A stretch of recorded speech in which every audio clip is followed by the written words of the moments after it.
कहानी में हमें दो मियाँ बीवी को दिखाया जाता है जिन्हें रात को लाइट चली जाने के कारण नींद नहीं आ रही होती है। गर्मी और अंधेरे के बीच ज्योति नहाने के लिए वॉशरूम में चली जाती है, लेकिन तभी दरवाजे के पीछे से कोई भयानक साया उसे देख रहा होता है। ज्योति को इसका एहसास नहीं होता। ज्योति जब अलमारी में कपड़े रख रही होती है तो उसके पीछे शैतान खड़ा होता है, लेकिन उस समय ज्योति उसे नहीं देख पाती है। लेकिन जब वो शीशे में अपना चेहरा देख रही होती है तो वो उसे देख लेती है। ज्योति के रोंगटे खड़े हो जाते हैं, लेकिन जैसे ही वो पीछे मुड़कर देखती है तो वहां पर कोई नहीं होता, जिसकी वजह से ज्योति बहुत ज्यादा डर जाती है और कांपने लगती है। बाद ज्योति पति के साथ आकर लेट जाती है, लेकिन तभी उसके ऊपर छत से पानी टपकने लगता है। उसे लगता है कि शायद छत से पानी गिर रहा है। फिर वो जब आंख खोलती है और ऊपर देखती है तो क्या देखती है कि एक बहुत ही भयानक साया छत की सीलिंग पर चिपका हुआ है। वो साया उसे बहुत ही भयानक तरीके से डरा रहा होता है, जिसे देखकर ज्योति की हालत खराब हो जाती है। लेकिन तभी वो भयानक साया ज्योति के ऊपर हमला कर देता है और उसे कहता है कि मैं तुम्हें अपने साथ लेकर जाऊंगा। ज्योति बहुत डर जाती है और अपने पति को पकड़कर रोने लगती है। तभी ज्योति का पति उसे समझाता है कि बस यह एक बुरा सपना था, और उसके बाद वो ज्योति को अस्पताल लेकर जाता है। वहां पर ज्योति के पति को पता चलता है कि ये बीमार नहीं है, बल्कि इसके पेट में 4 महीने का बच्चा है। डॉक्टर की ये बात सुनकर वे दोनों बहुत खुश होते हैं और अपने बच्चे के भविष्य के बारे में सोचने लगते हैं। इसके बाद उसका पति अपनी पत्नी से बहुत प्यार करता है। फिर रात को ज्योति के पास फोन आता है और उसका पति कहता है कि आज मुझे रात को आने में देर हो जाएगी, इसलिए तुम्हें खाना खाकर सो जाना।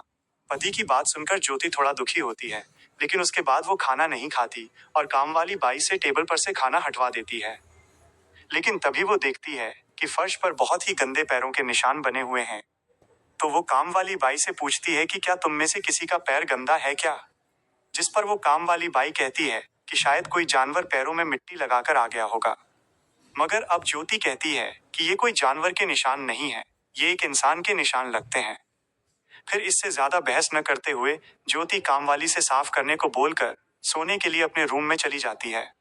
ज्योति जैसे ही सोने वाली होती है तो तभी कोई दरवाजा खटखटाता है, लेकिन जब ज्योति दरवाजा खोलती है तो वहां पर उसे कोई भी नहीं मिलता है।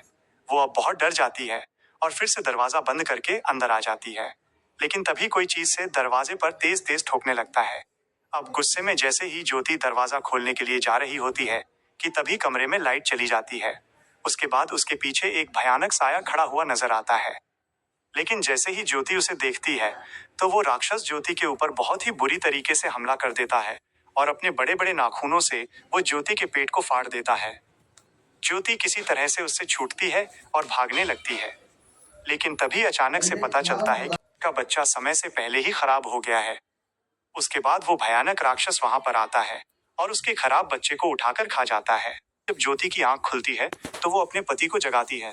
तब ज्योति का पति उठता है और उसको फिर से समझाता है कि तुम शायद रात को हॉरर मूवी देखकर सोई थी, इसलिए ऐसा सपना आया। लेकिन ज्योति उसे बताती है कि वो बूढ़ा आदमी बार बार मेरे सपनों में आ रहा है। लेकिन तभी ज्योति कपड़े हटाकर देखती है तो पता चलता है कि सच में ही उसका बच्चा अब गिर चुका है। ज्योति का पति तुरंत उठाकर ज्योति को अस्पताल लेकर जाता है, जहां पर डॉक्टर ज्योति को तो बचा लेते हैं, लेकिन ज्योति का बहुत खून गिरने के कारण वो कमजोर हो चुकी थी। फिर इसके बाद ज्योति का पति ज्योति से कहता है कि तुम चिंता मत करो, तुम ठीक हो जाओगी तो हम फिर से बच्चे की प्लानिंग कर सकते हैं। लेकिन यहाँ पर ज्योति बहुत ज्यादा डरी और रो रही होती है, क्योंकि वो समझ चुकी थी कि उसका बच्चा ऐसे ही नहीं गिरा, बल्कि कोई बहुत ही बुरी शक्ति उसके पीछे पड़ी हुई है। इसलिए वो अपने पति से कहती है कि मैंने अपना पूरा ध्यान रखा था, कोई गलत चीज नहीं खाई, फिर भी मेरे साथ ऐसा क्यों हुआ? तब उसका पति कहता है कि शायद वो बच्चा मेरे नसीब में नहीं था। लेकिन ज्योति उसे कहती है कि ये नसीब नहीं, गलती उस बुरे राक्षस की है। उसने मेरे बच्चे को खाया है और वो मेरे पेट पर निशान भी बनाकर गया है। निशान देखने के बावजूद भी ज्योति का पति उस पर भरोसा नहीं करता और कहता है कि शायद तुम दर्द में जब तड़प रही थी तो शायद अपने हाथों से अपने नाखूनों के निशान लगा लिए होंगे। जब ज्योति का पति ज्योति को आराम करने के लिए बोलकर काम पर चला जाता है तो पति के जाने के बाद ज्योति अपने काम करने वाले आदमी से कहती है कि क्या तुम किसी तांत्रिक को जानते हो? अगर जानते हो तो उसे बुलाकर लेकर आओ। ज्योति की बात सुनकर वो आदमी एक जाने माने भूत भगाने वाले बुजुर्ग आदमी मौलवी को लेकर आता है। बूढ़ा आदमी ज्योति के माथे पर हाथ रखता है और अपनी दिव्य शक्ति से देखने लगता है कि अगर इस घर में कोई बुरा साया या कोई राक्षस है तो वो उसे दिख जाए। फिर थोड़ी देर बाद वो बोलते हैं और ज्योति को बताते हैं कि तुम सही कह रही हो, तुम्हारे घर में बहुत बुरी आत्मा है और उसने ही तुम्हारे बच्चे को खराब किया है। लेकिन वो बूढ़ा आदमी ज्योति से बताता है कि वे अभी उस आत्मा का कुछ भी नहीं कर सकते हैं, क्योंकि उन्हें पूरी तरीके से उसे खत्म करने का तरीका मालूम नहीं था। इसलिए वो ज्योति से समय लेते हैं और ज्योति को कुछ उपाय देते हैं और उसे घर के कोने में रखने के लिए कहते हैं। और खासकर वो कहता है कि तुम अपने खुदा से दुआ करो कि वो तुम्हारी हिफाजत करें और तुम्हें कुछ ना हो। फिर इसके बाद कुछ दिन बीत जाते हैं। तब ज्योति का पति बरामदे में बैठा होता है। तभी वहां काम करने वाला आदमी एक गमले को लेकर चला जाता है। तभी ज्योति का पति देखता है कि गमले के पीछे उस मौलवी की दी हुई बोतल रखी हुई है। तब वो उस आदमी से पूछता है कि क्या ये बोतल तुमने रखी है। तब वो उसे देखते ही साफ मना कर देता है। जिसके बाद ज्योति का पति समझ जाता है कि ज्योति ने जरूर किसी मौलवी को बुलाया था।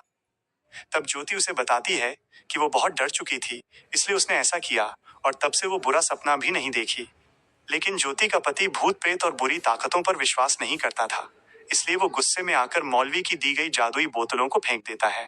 आज जब ज्योति का पति घर से बाहर निकल रहा था, तब एक तेज तूफान आता है और खिड़की खुल जाती है। फिर वो खिड़की बंद करके चला जाता है। तब हमें फिर से वही भयानक और गंदे पैरों के निशान जमीन पर बने हुए दिखते हैं। रात को ज्योति को प्यास लगती है, तो वो पानी पीने के लिए फ्रिज में से बोतल लेने के लिए जाती है। लेकिन पीछे शीशे में वही भयानक आत्मा का चेहरा दिख जाता है। उसे देखकर ज्योति वहां से डर के मारे भागने लगती है और वो डर के मारे डगमगा जाती है और वहीं फिसलकर गिर जाती है। तभी वो राक्षस उसके ऊपर आ जाता है और उसके ऊपर चढ़ जाता है और वो कहता है कि मैं तुम्हारे साथ रहना चाहता हूँ। फिर इसके बाद उस शैतान के मुंह से गंदी राल निकलकर ज्योति के मुंह पर गिर जाती है। ज्योति डर के मारे भागती है और अपने पति को जाकर बता देती है। तब ज्योति के पति का भी शक दूर हो जाता है और वो उस शैतान को देख लेता है। शैतान खिड़की से बाहर भाग जाता है, लेकिन उसका पति बिना डरे उस शैतान का पीछा करने लगता है। तभी ज्योति का पति उस भयानक आत्मा को छत के ऊपर देखता है और उसी पल में वो भयानक आत्मा वहां से गायब हो जाती है। तब उसका पति जल्दी से सीढ़ियां चढ़कर छत के ऊपर वाले हिस्से को चेक करने के लिए जाता है, लेकिन वहां पर कोई भी इंसान नहीं मिलता है। लेकिन उसे एक मटका जरूर मिलता है। उसे देखकर वो बहुत ज्यादा डर जाता है। फिर वो अगले दिन उसी मौलवी को वापस अपने घर बुलाते हैं। मौलवी जब उस मटके को देखता है तो वो समझ जाता है कि किसी ने काला जादू किया है। वो बताता है कि इसमें कब्र की मिट्टी और किसी अजीब तरीके के जानवर के काले खून से बनाया गया।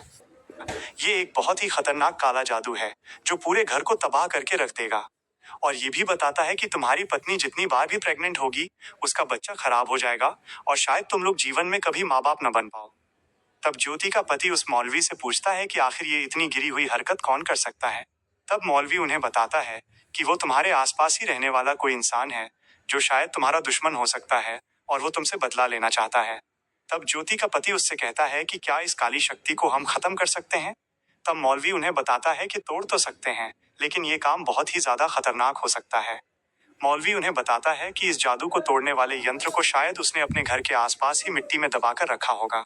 मौलवी ज्योति से कहता है कि क्या तुम्हारा ऐसा कोई दुश्मन है जो तुम्हें हमेशा मारने की सोचता रहता है। तब ज्योति वहां से उठकर बाहर आती है और बीते हुए समय में अपने मन की बात बताने लगती है। वो अपने पति को बताती है कि अपने पति से मिलने से पहले वो 5 महीने तक किसी और लड़के से बात कर रही थी, लेकिन वो लड़का ज्योति से प्यार नहीं करता था, इसलिए ज्योति उससे दूरियां बनाना चाहती थी। इसलिए ज्योति का बॉयफ्रेंड बहुत ज्यादा गुस्सा हो गया था और वो ज्योति को धमकी देने लगता है कि अगर तुमने मेरे सिवा और किसी लड़के से प्यार किया तो मैं तुम्हें बर्बाद कर दूंगा। तब ज्योति का पति कहता है कि इस बुरी आत्मा से बचने के लिए हमें तुम्हारे पुराने बॉयफ्रेंड को ढूंढना ही होगा। तब ज्योति अपनी पुरानी सहेलियों को कॉल करने लगती है, जिस पर उसकी सहेली बताती है कि वो कुछ दिनों पहले दिखा था, लेकिन उसके बाद से उन्होंने वहां पर कभी नहीं देखा। जिसके बाद वो अपने पति को बताने लगती है कि आखिरी बार उसे पुलिस ने पकड़ा था, उसके बाद उसको पता नहीं। तो बाद ज्योति फिर से प्रेग्नेंट हो जाती है। इसलिए वे दोनों खुदा से दुआ करते हैं कि वो सही सलामत पैदा हो और उसे कुछ ना हो। उसके बाद ज्योति अपने पति से कहती है कि उसके बॉयफ्रेंड की अभी तक कोई खबर मिली कि नहीं। तब उसका पति कहता है कि अभी तक तो नहीं मिली है। लेकिन तभी उसकी सहेली कॉल करती है कि उसका बॉयफ्रेंड मिल गया है और वो अपनी सौतेली बहन के घर पर रह रहा है। तब ज्योति का पति ज्योति की माँ को घर बुला लेता है और ज्योति को वहीं रहने के लिए कहता है और वो खुद उस आदमी के पास जाने का फैसला करता है। वहां पहुंचने के बाद ज्योति का पति उसकी बहन के पास जाता है। तब वो लड़की उससे कहती है कि कई महीने पहले किसी दुर्घटना के कारण उसके भाई की मौत हो चुकी है। ज्योति का पति ज्योति को कॉल करके बताता है कि तुम्हारा बॉयफ्रेंड मर चुका है। मौलवी ने बताया था कि अगर काला जादू करने वाला मर गया तो जादू अपने आप टूट जाएगा, लेकिन अभी तक ज्योति के ऊपर किया गया काला जादू टूटा नहीं था। तब वो तुम्हारी माँ की कोई दुश्मनी है? ज्योति कहती है कि उसे माँ के बीते हुए कल के बारे में कुछ नहीं मालूम। फिर ज्योति की माँ ज्योति को आराम करने के लिए कहती है। माँ के जाने के बाद ज्योति को फिर से कमरे में गंदे पैरों के निशान दिखते हैं और मौलवी की शक्तियां टूटने लगती हैं। ज्योति बहुत डर जाती है और माँ को बुलाती है, लेकिन तभी माँ कमरे में अपने आप ही बंद हो जाती है। ज्योति को ब्लीडिंग होने लगती है और तभी वो शैतान आ जाता है और कहता है कि बच्चा जिंदा नहीं, मुर्दा पैदा होगा। लेकिन किस्मत से उसी समय ज्योति का पति और वो काम करने वाला आदमी मौलवी वापस आ जाते हैं। उनके आते ही घर का दरवाजा खुल जाता है।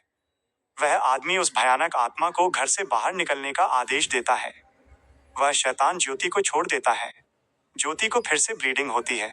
उसका पति उसे पकड़ लेता है और वे खुदा से दुआ करते हैं। ज्योति की डिलीवरी होने में वे मदद करते हैं और आखिर वो डिलीवरी सही सलामत हो जाती है। वहीं वो मौलवी मंत्र पढ़कर उस शैतान को वहां से भगा देता है। दूसरा पार्ट देखने के लिए चैनल को सब्सक्राइब करें।